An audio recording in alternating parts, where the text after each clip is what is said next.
Taste the Daily.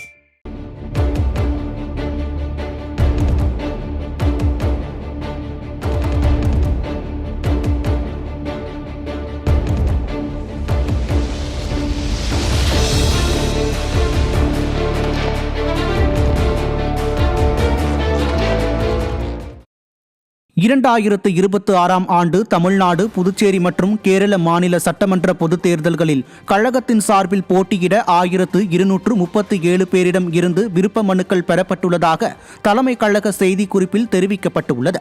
இது தொடர்பாக வெளியிட்டுள்ள அறிக்கையில், சென்னை ராயப்பேட்டையில் உள்ள அதிமுக தலைமை கழகத்தின் புரட்சித் தலைவர் மாளிகையில் முதல் நாளான இன்று கழகத்தின் சார்பில் வேட்பாளர்களாக போட்டியிட விருப்பம் தெரிவித்து 1237 பேரிடம் இருந்து விருப்ப மனுக்கள் பெறப்பட்டதாக அறிவிக்கப்பட்டுள்ளது.